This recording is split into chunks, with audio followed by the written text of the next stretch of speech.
नंदलाला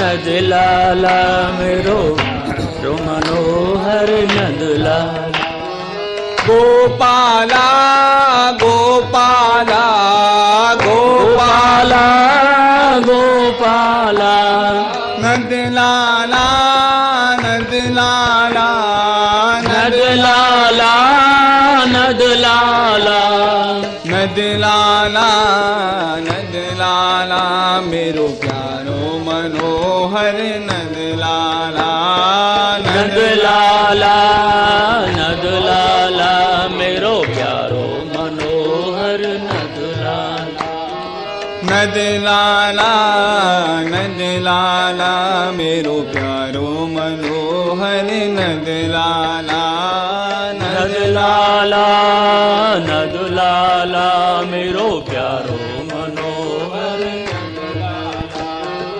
नंदलाला नंदलाला नंदलाला नंदलाला गोपाला गोपाला गोपाला गोपाला गोपाला गोपाला मेरो प्यारो मनोहर गोपाला गोपाला गोपाला मेरो प्यारो मनोहर नंदलाला नंदलाला नंदलाला मेरो प्यारो मनोहर नंदलाला नंदलाला नंदलाला मेरो प्यारो मनोहर नंदलाला गोपाला गोपाला गोपाला गोपाला नंदलाला नंदलाला नंदलाला नंदलाला गोपाला गोपाला मेरो प्यारो मनोहर नंदलाला गोपाला गोपाला मेरो प्यारो गोपाला गोपाला मेरो प्यारो मनोहर गोपाला गोपाला गोपाला मेरो नंदलाला नंदलाला मेरो प्यारो मनोहर नंदलाला नंदलाला नंदलाला मेरो प्यारो राज धरण की जय। हरि चिंता संतानहंतारो यत्पादाम्बुजरेणव सियानां तान्यजाचार्यान्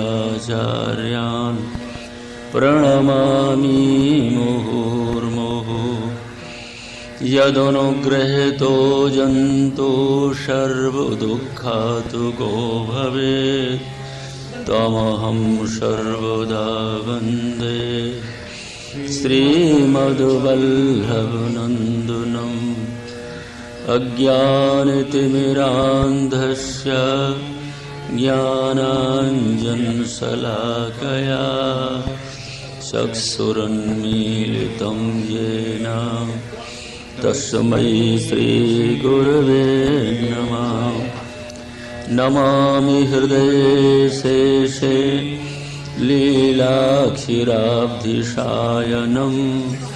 लक्ष्मी सहस्रलीलाभिः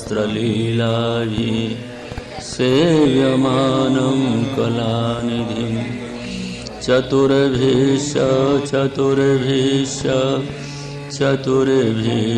त्रिभिस्तथा षड्भिर्विराजिते योऽसौ पञ्चधा हृदये मम। वन्दे नन्दव्रजस्त्रीणां पादुरेणुमभीक्ष्णशा यासां हरिकथोदगीतं पुनाति भो श्रयम् भक्ताभिलाषा चरितानुसारी दुग्धादिचोरेण यशो विशारी कुमारितानन्दित घोषनारी मम प्रभु श्री गिरिराजधारी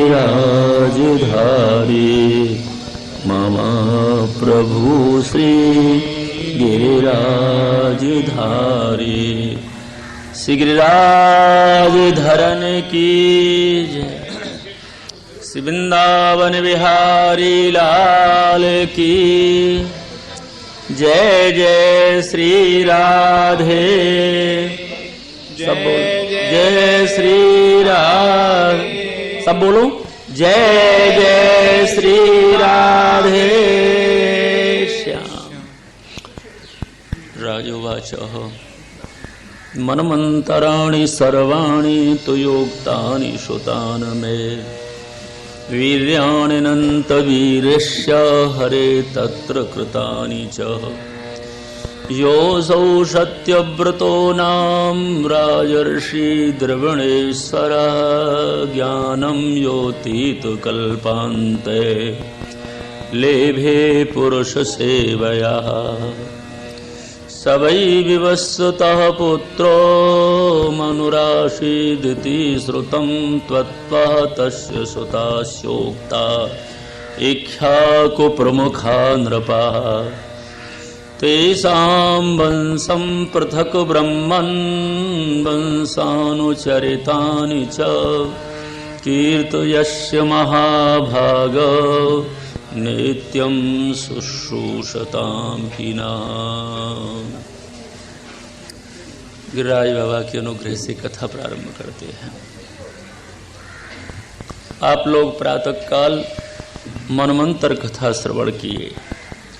24 अध्याय में अष्टम स्कंद में चौथे मनमंत्र में श्री हरि गजेंद्र की सुरक्षा किए ग्राह से। छठे मनमंत्र में क्षीर सागर का मंथन कराए करके देवताओं को अमृत पान करा दिए। 7वें मनमंत्र में कश्यप जी से अदिति में 52 जी बने और याचना करके 3 पग भूमि के माध्यम से त्रिलोक की भूमि बलि से ले लिए, देवताओं को दे दिए। कृतमाला नदी में सत्यदेव राजा को मत्स्य बनकर के दर्शन दिए, धर्म की सुरक्षा किए। 24 अध्याय में कथा सुनी परिषद जी ने। 9वें स्कंद में ईशान कथा प्रारंभ होती है। परीक्षित जी ने कहा, महाराज ही शुकाचार्य जी, मनमंतराणी मनमंत्रों की कथा आपने जो उक्तानी कही वो मया श्रुतानी, मैंने विस्तार से श्रवण करी। हरि भगवान तो अनेक लीला करते हैं महाराज। हरि भगवान की लीलाएं दिव्य हैं, अद्भुत हैं, और उनको तो जितना सुने उतनी ही अतृप्ति होती है, तृप्ति नहीं होती। भगवत कथा को जितनी सुनेंगे उतने ही महाराज ये भवौषधि है ना, संसार रोग दूर होते हैं। और ज्यों ज्यों कथा रूपी औषधि को सेवन करवे से संसार रोग दूर होते हैं, उतनी ही अतृप्ति होती है, माने उतनी ही ज्यादा चाहना होती है सुनने की। कथा से वंचित तो वही रह सके हैं जिनको ज्यादा भवरोग का नशा है, संसार ज्यादा जिनको आवेश है संसार का, वो ठाकुर जी की कथा से और ठाकुर जी से विमुख रहे हैं। महाराज मुझे इस इच्छा ये राजाओं के ठाकुर जी की वंशावली सुनाओ। सूर्य और चंद्र दोनों के, सूर्य वंश में चंद्र वंश में कितने राजा भये जिनने भगवान को समर्पण किए, अपने को भगवत प्राप्ति की, ऐश्वर्य से मन निकाल के जिनने भगवान में मन लगाया, ऐसे सुंदर राजाओं के वंशावली माने शुद्ध चरित्रों को सुनना चाहता हूं। सुखदेव जी ने कहा, राजन श्रूयताम मानवो वंशः प्राचुर्येण परन्तपः न शक्यते विस्तरतो वक्तुम वर्षशतैरपि। देखो सुखदेव जी ने कहा, राजन इन भक्त राजाओं के चरित्रों को हम तुम्हें सुनाते हैं संक्षेप रूप से। यदि विस्तार से वर्णन करेंगे तो वर्षशतैरपि वक्तुम न शक्यते, 100 वर्ष में भी कथा पूरी नहीं होगी हो। अब 7 दिन में तो होगी कैसे, 100 वर्ष लग जाएंगे। कितने राजा हुए हैं भगवान को समर्पण जिनने जीवन को किया है।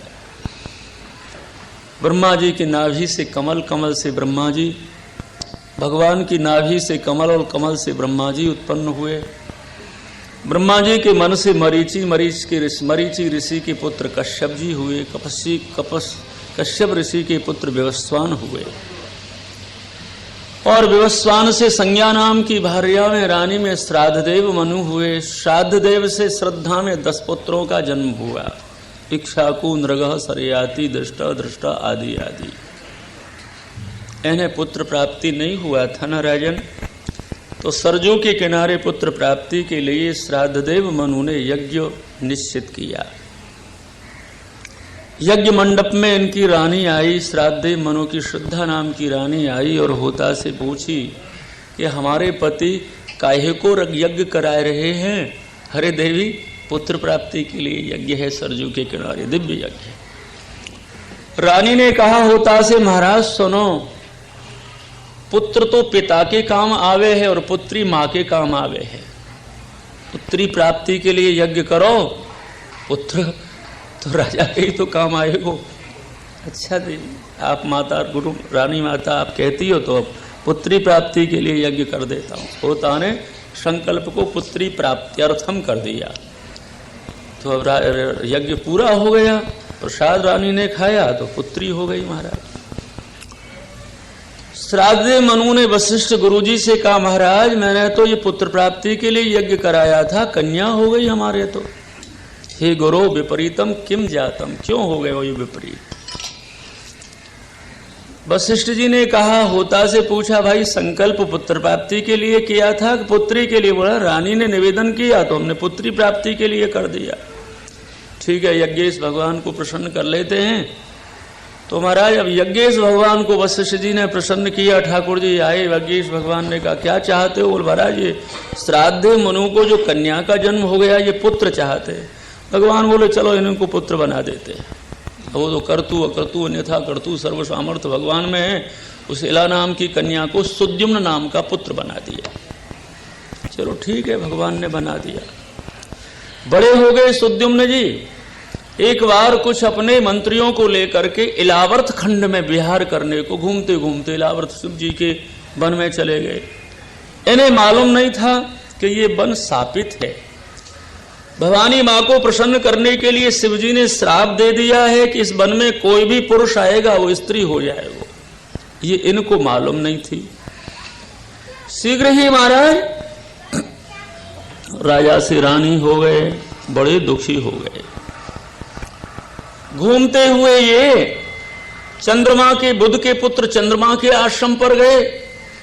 वहां महाराज इनको बस चंद्रमा से पुरूरवा नाम के पुत्र को जन्म दिया। देखिए सूर्यवंश और चंद्रवंश का जो उपक्रम प्रारंभ है वो एक ही है। बुध चंद्र का पुत्र है।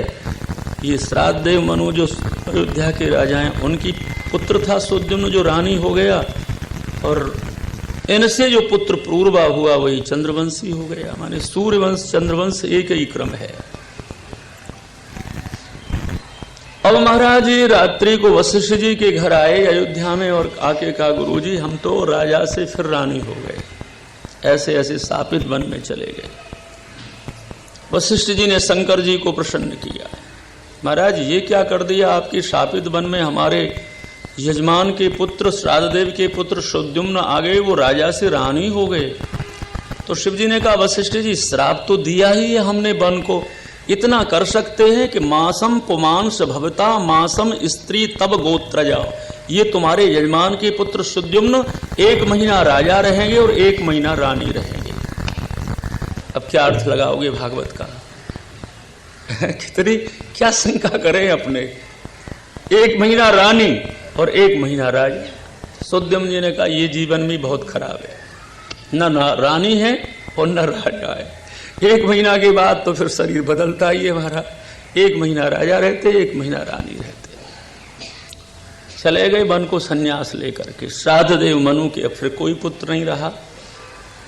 तो सुखदेव जी महाराज कहते हैं राजन, श्राद्धदेव मनु सरजू को अयोध्या को त्याग करके मधुबन आ गए।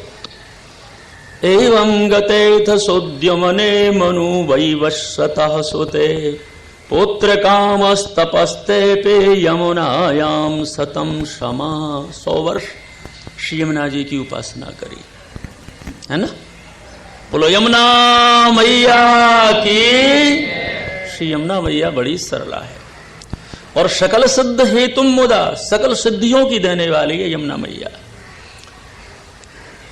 बस हमारा चतुर्थ पटरानी तो है ही मां यमुना जी। चलत टेढ़ी होय लेत पिय को मोह।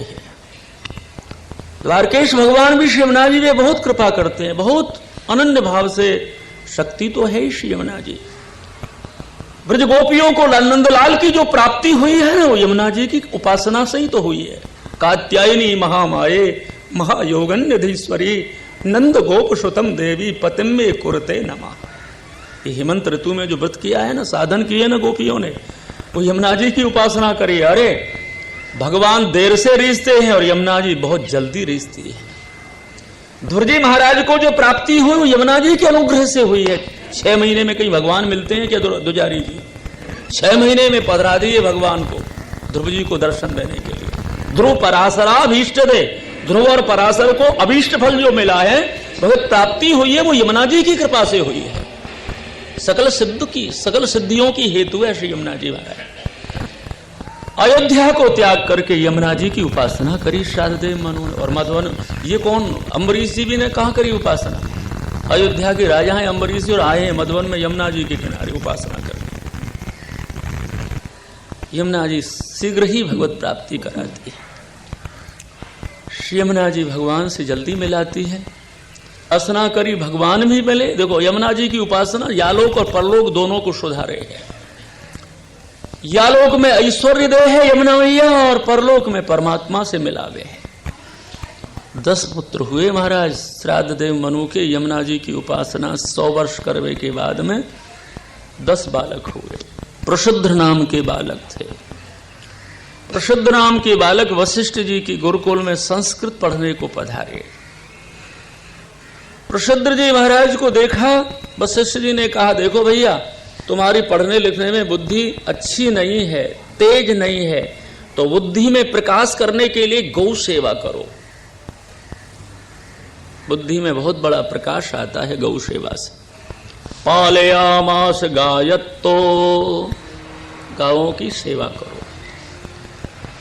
बस महाराज गुरुजी की आज्ञा से गोपाल बन गए, गौ चराने लगे। बहुत अटूट भाव से गौ माताओं की सेवा करते हैं। एकदा प्रावशित गोष्ठम स्वार्दूलोन्यश वर्षति सयानागा उत्थाय भीतास्तावभ्रमु ब्रजे। एक बार गौशाला में गौ माता बैठी थी और वर्षा ऋतु थी महाराज। वर्षा आ गई, वायु आ गई, अंधेरा हो गया और वह वर्षा में के कारण से ये तो बैठे थे बाहर गौशाला के, और सिंह एक व्याघ्र जो है गौशाला में प्रवेश कर गया। गौ माता को पकड़ा, खड्ग मादाय तरसा, बड़ी तेजी से इनने गौ माता की आवाज सुन करके और व्याघ्र का वध करने के लिए खड्ग फेंका। व्याघ्र के तो कान को ही अलग किया और गौ माता के माथे को अलग कर दिया। इनको गौ हत्या हो गई। वशिष्ठ जी ने कहा अनेन कर्मणा तुम शूद्रो भव, तुमने गौ मारी है ना, गौ माता की वध किया है, इसलिए तू शूद्र हो जा रे प्रसिद्ध। वशिष्ठ जी की श्राप से ये शूद्र हो गए। बस वराजड़ांध बजराकृति बना ली, भूमि पे विचरण करने लगे। वन में एक दिन अग्नि लगी थी, अपने देह को दग्ध कर दिए और ब्रह्म की प्राप्ति कर ली। श्राद्धदेव के 10वें पुत्र थे कवि, यथा नाम तथा गुण। कवि शब्द का अर्थ होता है विद्वान, अच्छे विद्वान थे। सब कुछ को छोड़ करके परम पुरुष की आराधना करने आए, प्रभु की प्राप्ति कर ली। श्राद्धदेव मनु के 3रे पुत्र थे सरयाति। सरयाति भी अच्छे विद्वान थे महाराज। सरयाति की सुकन्या थी, एक कन्या थी सरयाति राजा की सुकन्या। एक बार सरयाति राजा कन्या सुकन्या को लेके और भी अपने साथियों को लेके वन विहार करने आए, तो च्यवन ऋषि के जहां आश्रम था उस वन में आए। आप तो पट्टुग्रह में निवास किए और सुकन्या सहेलियों को लेकर के वन में विहार करने गई। सहज रूप से सुकन्या जी सहेलियों के सहित च्यवन ऋषि के आश्रम में आ गई और देखा तो च्यवन ऋषि के शरीर में, पूरे शरीर पर मट्टी ही मट्टी और ज्योति आंखों की तेज जो है मट्टी के बाहर निकल रहा है। सुकन्या ने कहा, ये क्या कोते के बहनों, माटी से वल्मीक रंध्र ददृशे खद्दोते व ज्योतिषी। वल्मीक रंध्र से माटी के भीतर से बाहर ज्योति निकल रही है। तो सुकन्या ने कांटे चला दिए, वो जो ज्योति थी ना कांटे लगा दिए और आंख फूट गई महाराज की। हैं, देखो वैष्णव अपराध कैसा होता है। भक्त का अपराध बहुत बड़ा होता है, भगवान दास से बहुत बड़ा होता है। क्या हुआ महाराज, समस्त अवरुद्ध हो गए देह धर्म इन सरयाति राजा के साथी और सरयाति सब ऐसी चमत्कार दिखा दिया, सब दुखी हो गए। सरयाति राजा बेटी को लेकर के च्यवन ऋषि के आश्रम पे आके मट्टी मट्टी हटाई और कहा, महाराज हमारी बेटी ने आपकी अपराध कर दिया है, आंखें फोड़ दी महाराज। 2 प्रश्न किए महाराज ने सरयाति राजा, कति वर्षाणि अस्या, तुम्हारी ये लाली कितने वर्ष की है? आपने अपनी बेटी का विवाह किया है कि? सरयाति राजा विचार करने लगे कि महात्मा जी काहे को पूछ रहे हैं मेरी बेटी कितने वर्ष की है, विवाह हुआ है कि नहीं हुआ है? तो मुने अभिप्रायम ज्ञात्वा तदभिप्रायमाज्ञाय प्रादात दुहितरम मुने। सरयाति राजा अभिप्राय को जान गए प्रश्न से और बेटी से कहा, बेटी सुनो, हम अयोध्या के राजा राम ने बनाए हैं और आपने अपराध किया है और अपराधी का अपराध बिना दंड के दूर नहीं होता है। बहुत बड़ा पाप तुमने किया है, हमको राजा बनाया है, आप हमारी बेटी बनी हो, हम क्या तुम्हें दंड दें जिससे तुम्हारी शुद्धि हो जाए? तो सुकन्या ने कहा, सबरी शुद्धि हो जाएगी, इन महाराज को कन्यादान कर दो। क्यों? ये अंधे हैं, ये बूढ़े हैं और इनको मुझे पत्नी बना दोगे ना, मुझे कन्यादान मेरा दान इनको कर दोगे ना, तो सबरे दुखों को भोग करके मैं शुद्ध हो जाऊंगी। शाबाश बेटी, यही मैं चाहता था। सोई महाराज प्रादात द्वहितरम मुने। सुखदेव जी कहते हैं, राजन उस मुनि को, च्यवन ऋषि को अपनी बेटी से विवाह कर दिया और बहुत कष्ट तो हुआ कि मैं किसको बेटी दे रहा हूं, न घर बार है न कुछ है, अंधे हैं, बूढ़े हैं, ये हैं। सावधान होकर के आ गए अयोध्या सरयाति राजा। सुकन्या च्यवनम प्राप्य पतिम परम कोपनम प्रीणयामास चित्तज्ञा अपरमत्तानुवृत्तभी। देखो सेवा क्या होती है। सेवा जब भगवान को प्रसन्न कर सकती है, रिझा सकती है, आकर्षण कर सके है, तो सतस्त्री सतपति को क्यों नहीं रिझा सकती?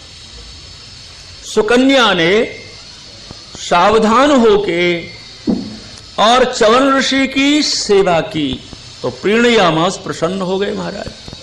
अपरमत्तान वृत्त भी परम कोपनम पतिम प्राप्य। सुखदेव जी कहते बहुत क्रोधी है और अंधे भी हैं, क्रोधी बहुत है, और इस प्रकार के पति, परम कोपी पति को प्राप्त करके भी सावधान होके सेवा करने वाली सुकन्या ने उनको प्रीणयामास, प्रसन्न कर लिया। एक बार ताज बेगम का पत्र गया था वल्लभाचार्य जी के पुत्र विठलनाथ जी के पास। गोकुल में रहते थे। श्रीनाथ जी के अनन्य भक्त थे, महाराज आचार्य थे। तो ताज ने लिखा पत्र में कि महाराज मैं क्या बताऊं गोसाई जी, अपने पति बादशाह को प्रसन्न करने के लिए बहुत साधन करती हूं, पर प्रसन्न नहीं होते हैं। आप कोई जंत्र मंत्र भेजो कि जिससे मैं बादशाह को प्रसन्न कर सकूं। तो इसी श्लोक का अर्थ लिखते हैं वो, एक दोहा बना करके गोसाई जी विठलनाथ, कि ओना टोना जंत मंत्र ये सब डारो धोय, पति कहे सो कीजियो शीघ्र ही बस में होए। ये श्लोक लिखा है, इस श्लोक का ही पद्य लिख दिया है। अरे कौन ये क्या जंत्र मंत्रों से बस में करना चाहती है। सावधान होकर के चित्त के संकल्प को जान करके सेवा में लग जाओ। पीड़िया मास चित्तज्ञा, सुकन्या ने चित्त की जान करके संकल्प उठते थे च्यवन ऋषि के और सेवा में लगी रहती थी। प्रसन्न कर दिया, परम कोपी पति को प्रसन्न कर दिया। सरजू के किनारे सरियाती को यज्ञ करना है। यज्ञ में बेटी को पहले बुलाना चाहिए, आह्वान देना चाहिए। स्वयं लेवाने के लिए गए, पर उससे पहले तो सुकन्या के आश्रम पर, च्यवन के आश्रम पर देव वैद्य आ गए थे। अश्विनी कुमार अटूट भाव से अश्विनी कुमार की सेवा की। बेटी तुम्हारी सेवा से हम बहुत प्रसन्न हैं, वर्मा को क्या चाहिए। बाबा आप देखो ना, मैं तरुण अवस्था वाली हूं सुकन्या, मेरे पति च्यवन वृद्ध हैं, अंधे हैं, कैसे हैं देखो ना, जर्जर हैं। आप इनको सुंदर मेरा जैसा ही तरुण बनाओ। सुकन्या की सेवा से प्रसन्न होकर के देव वैद्यों ने, अश्विनी कुमारों ने एक सुंदर सरोवर तैयार किया और उसमें च्यवन जी को स्नान कराया और तरुण अवस्था प्राप्ति दे दी। महाराज तरुण अवस्था। सरियाती राजा जब बेटी को लेवाने के लिए जाते हैं तो राजा दुहितरम प्राह कृतपादाहि वंदनाम आशीषास्या प्रियुञ्जानो नात प्रीत मना इव। बस महाराज सुकन्या बेटी अपने पिता से मिलने को आई है। पिताजी, पिता आओ। अरे बेटी बहुत अच्छा रहा, आशीर्वाद का प्रयोग तो किया, पर आश्रम पर बैठे हुए तरुण को देख करके भीतर ग्लानि आ गई। मन में विचार किया करे सुकन्या सूर्यपुत्री सुकन्या ने क्या कर लियो। हम तो अंधे ऋषि को देके गए थे और ये तरुण कहां से हो गयो। चिकीर्षतम ते किमदम पतिस्त्वया प्रलम्ब तो लोक नमस्कृतो मुनि। अरे बेटी सुकन्ये त्वया इदम किम चिकीर्षतम, तुमने ये क्या कर लियो। लोक नमस्कृतम वृद्धम पतिम हित्वा, समस्त जिसको नमस्कार करते हैं ऐसे च्यवन ऋषि को छोड़ करके जारंभज से ये कौन बिठा लिया आश्रम पे तेने। हे सताम कुल प्रसूते, हे सूर्य कुल की पुत्री, विपरीत बुद्धि तेरी कैसे हो गई। तू तो अपने पति और पिता के दोनों को कुल को ही नरक में ले जाएगी क्या। कौन बोले। सरियाती राजा। सुकन्या ने कहा पिताजी ने समझ के तो बोलो, मुझसे पूछो तो सही है कौन है। ऐसे ही बोल गए आप तो। कौन है बेटी। अरे ये तुम्हारो जमाई है, ये वही च्यवन ऋषि है जाको देके गए। तो बेटी तरुण कैसे हो गए। आद्योपांत बात बता दी, ये तुम्हारी बेटी की सेवा का फल है। सेवा का फल तो मिलता ही है, बस जैसी उपासना है, जैसी सेवा है, फल तो देते ही हैं ठाकुर जी। फल रहित उपासना होती ही नहीं, फल जरूर मिलता है। संसार की उपासना भले व्यर्थ जाए, पर ये उपासना परमार्थ जो उपासना है, परमार्थ राज्य की जो उपासना है, वो कभी व्यर्थ नहीं जाती है। निष्काम उपासना कभी व्यर्थ नहीं जाती है। फिर तो महाराज सरियाती राजा लेके अपनी सुकन्या बेटी को और च्यवन जी को लेकर के अयोध्या आए हैं। और जो बहिष्कृत हो गए थे ना सोमपान से, वो देव वैद्य अश्विनी कुमार, उनको भी सोमपान कराया है, अमृतपान कराया है। चौथे अध्याय में सुखदेव जी लिखते हैं न भागो नभगा पत्यम यम ततम भ्रातुरः कविम यविष्ठिम विभजनदायम ब्रह्मचारणमागतम भ्रातरो भांक्त किम मह्यम भजाम पितरं तव त्वाम आर्या तथा भांक्षोमा पुत्रक तदा द्रुथा। नभग के पुत्र नाभाग हुए। नभग सरियाती पुत्र, ये श्राद्ध देव के पुत्र हैं नभग, उनके पुत्र नाभाग हुए।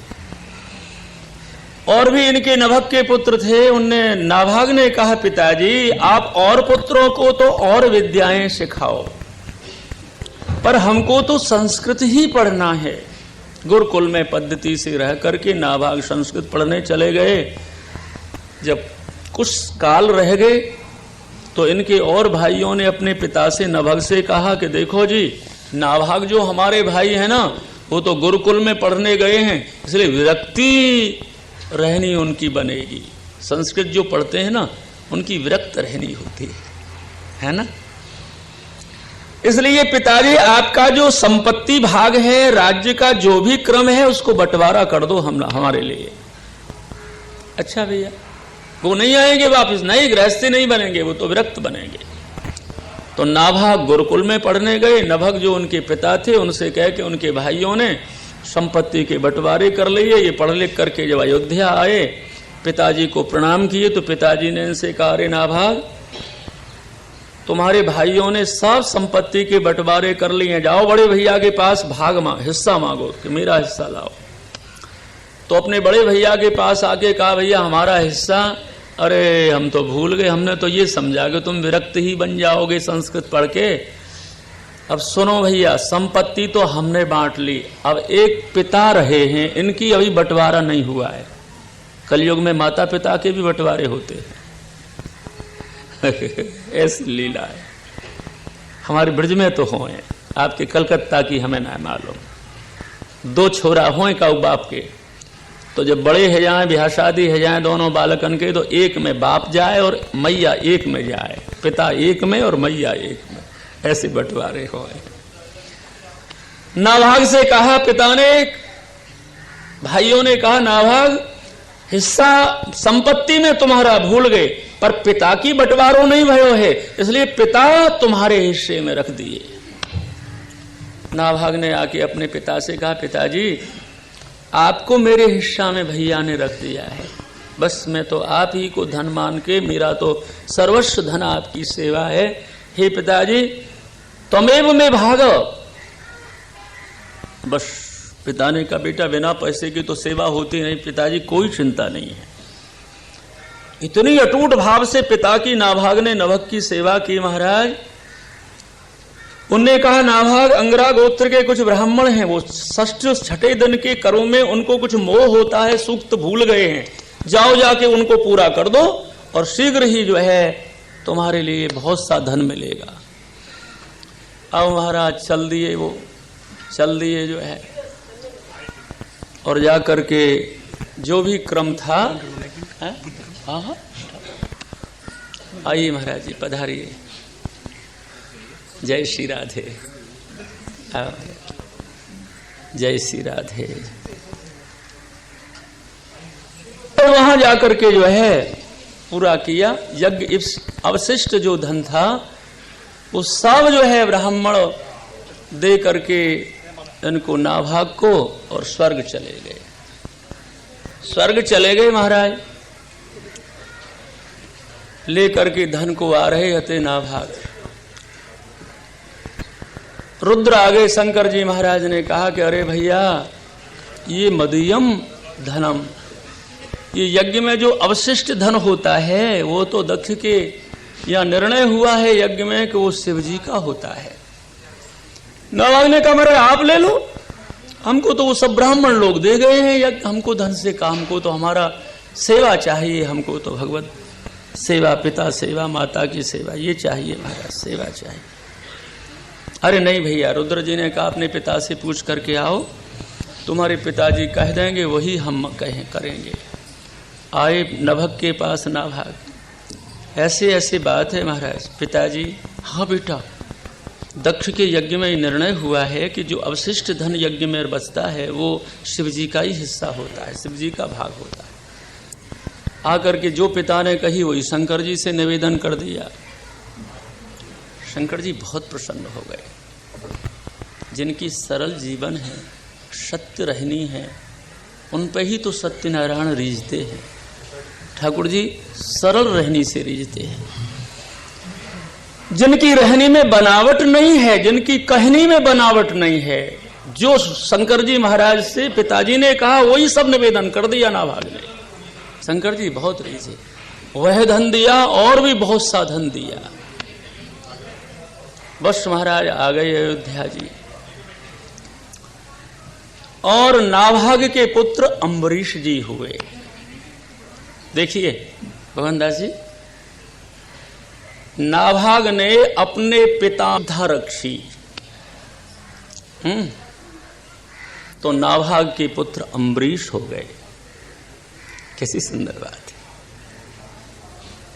पिता में श्रद्धा रखी ना, इसलिए ही तो वो अनन्य भक्त और चूड़ामणि, वैष्णव चूड़ामणि श्री अम्बरीश जी का जन्म नाभाग के घर में हुआ।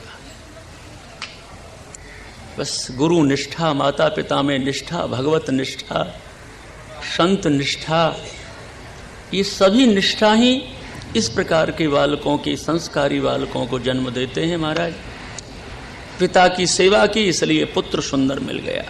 अम्बरीश जैसे भक्त पुत्र मिल गए नाभाग के, जिन्हें न प्राभूत यत्त निर्मितो ब्रह्मदंडो दुरत्तया, ब्रह्मदंड दुरत्तय, ब्रह्मदंड भी कोई प्रकार से दुख न दे सका। परीक्षा जी ने कहा ना, भगवत स्रोत में इच्छामि, मैं भी इस अम्बरीश जी के चरित्र को तो विस्तार से सुनूंगा, जिन्हें ब्रह्म साप स्पर्श नहीं किया महाराज। हाँ राजन, ब्रह्म सापोपी न पस्पर्श, स्पर्श नहीं किया। देखिए मधुर भक्ति और तप का झगड़ा, मधुर भक्ति और कठोर तप, घोर तप। दुर्वासा जी के पास में घोर तप है और अम्बरीश जी के पास में मधुर भक्ति है। विजय कौन की है? भक्ति की। तप नहीं करना चाहिए ये बात नहीं है, पर एक सुनो, तप अपने लिए है और भक्ति भगवान के लिए है। भक्ति भगवान के सुख के लिए है और तप अपनी शुद्धि के लिए है। और अपने लिए जो होता है तो अहम भी आ सकता है, जो भगवान के लिए ही जीवन है, सर्वस्व उपासना भगवान के लिए है, वो तो नतभूरे माना, उनके लिए कभी भूरमान माने अहम हो ही नहीं सकता है ना। इसलिए भक्ति की ही विशेषता भागवतकार बताते हैं। सुखदेव जी के अम्बरीशो महाभागा सप्तदीपवतीं महिम अव्ययांच श्रियं लब्धा विभवं चातुलं भुवि मेनेति दुर्लभं पुंसां सर्वं तत् स्वप्न संस्तुतं विद्वान विभव निर्माणं तमो विशति यत पुमान। भक्त जो है भगवान वासुदेव में ही भक्ति करते हैं सर्वात्म भाव से। अम्बरीश भी इसी प्रकार के लक्षण वाले थे। समस्त वैभव को स्वप्न की बत ही मानते हैं, और मानते भी हैं वैभव तो ठाकुर जी का है, ठाकुर जी के लिए है। ऐसे ही सी अम्बरीश जी की रहनी थी। मन कृष्ण चरणारविंद में जिनने लगाया है, सबई मना कृष्ण पदारविंदयो बचांसी वैकुंठ गुणानुवर्णने करौ हरे मंदिर मार्जनादिषु श्रुतिम चकारा च्युत सत कथोदये। देखो कैसी सुंदर रहनी है। मन को ठाकुर जी के चरणों में लगायो। बचांस वैकुंठ गुणानुवर्ण ने सतत भगवान के गुणों को गाते हैं अपनी वाणी से।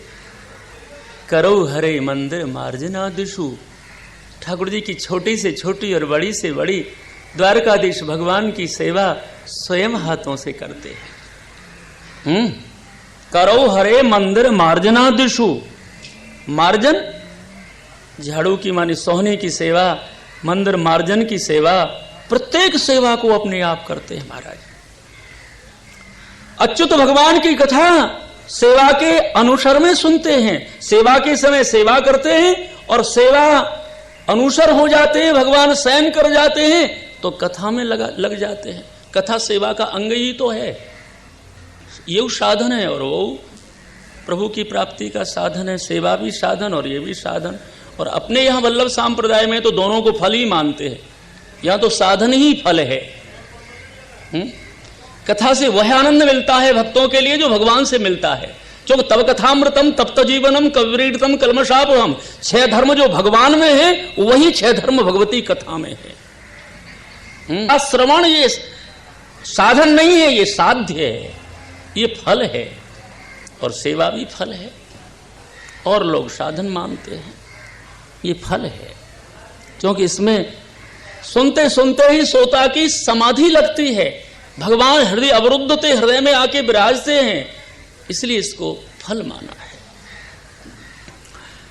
एक दिन की बात, द्वारकाधीश भगवान के राजभोग हो गए।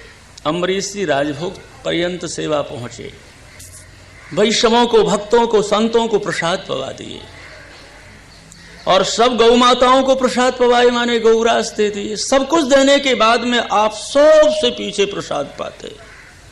एक ग्रास लिया, कंकड़ आ गया, काय में, फुलका में, रोटी में कंकड़ आ गया। बड़ा दुख हुआ अम्बरीश जी को, रे मेरे द्वारकेश को कितना, ठाकुर जी को कितना परिश्रम पड़ गया, राजभोग की रोटी में फुलका में कंकड़ आ गया। उठे, शुद्ध मुख किया, हस्त प्रक्षालन किए, शुद्ध मुख किया, खासा भंडार में गए, एक एक गेहूं के दाने को बीना। ग्रीष्म ऋतु थी, स्वयं महाराज उस गेहूं के दाने को बीन करके चक्की पीसने लगे। निश्चय किया, आटा स्वयं निकालूंगा, फिर रसोई घर में रसोई बनाऊंगा, सिद्ध करूंगा, भगवान श्री द्वारकेश भगवान को भोग धर के अरोगा के इसके बाद ही प्रसाद पाऊंगा। जब गेहूं पीसने लगे, आटा पीसने लगे, लथपथ पसीना में हो गए। निज मंदिर में प्रभु विराजे थे, सहन नहीं हुआ भक्त का परिश्रम, पंखा लेकर के आ गए, अम्बरीश को पंखा करने लगे, अम्बरीश की हवा करने लगे। अम्बरीश ने देखा, रे ये कौन, मेरे ठाकुर कृष्ण द्वारकेश, ये क्या कर रहे हो? ठाकुर जी के तुम अपनो काम करो, मैं अपनो काम कर रहे हो। अरे प्रभु आपकी सेवा करो तो मेरो काम है, पर आप पंखा कर रहे हो। अरे जैसे आप मेरे सुख को विचार करो हो ना, वैसे मैं भक्त के सुख को विचार करूं। कौन कहते हैं? ठाकुर जी कहते हैं, भक्त मेरे सुख के विचार में समर्पण हुए हैं, मैं भक्त के सुख में समर्पण हो जाओ। मुझे नहीं हो ये भक्त को कष्ट सहन, लथपथ हो रहे हो, पसीना में चक्की चला रहे हो, इसलिए मैं निज मंदिर से पंखा करने आया हूं। याद रखना, भक्त जितनी भगवान को चाहते हैं उतने भगवान भी भक्त को चाहे है। ये अम्बरीश जी की कथा है। मन में विचार आ गए, अपने तो ठाकुर जी को पधरा करके ब्रज में जाएंगे और महिती भगवान के 1 साल अनुष्ठान करेंगे, ठाकुर जी को लाड़ लड़ाएंगे। अयोध्या को छोड़ करके मधुवन आ गए। ब्रज में मधुवन है ना, मधुवन यत्र सानिध्यो, जहां नित्य सानिध्य है महाराज भगवान, मधुवन धाम को नित्य सानिध्य है भगवान को। ठाकुर जी नित्य विराजे हैं, कुंजों में निकुंजों में निभृत निकुंजों में। मधुवन में आ गए। 1 साल का नियम ले लियो है श्री अम्बरीश जी महाराज ने।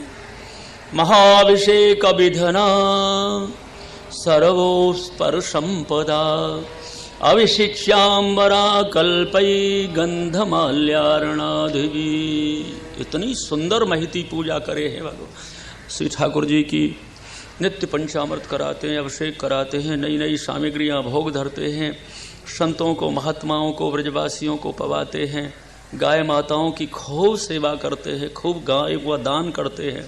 गवाम रुक्म विषाणीनाम रूप्यांग्रीणाम सुवाससाम पयाशील वयो रूपा वत्सो परस्कर संपदाम।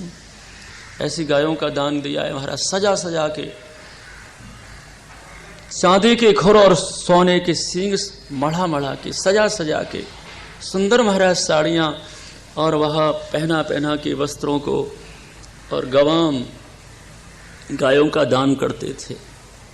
एकादशी व्रत किया, दूसरे दिन द्वादशी कम है, दुर्वासा जी आ गए और दुर्वासा जी ने कहा कि देखो हम भी आज तुम्हारे ही घर प्रसाद पाएंगे। अच्छा, हमारे अतिथि के रूप में पधारे हो? हाँ, अतिथि के रूप में। अच्छा महाराज, बहुत अच्छी बात, राजभोग हो जाएंगे, फिर आपको प्रसाद भोजन कराएंगे, प्रसाद पवाएंगे। अच्छा तो ठीक है, हम मध्याह्न काल का नित्य कर्म करें। सुबह ये कह करके मध्याह्न काल का कर्म करने यमुना जी के किसी दूसरे घाट पर श्री दुर्वासा जी चले गए। निमज्ज बृहत ध्यायन कालिंद्री सलले शोभे।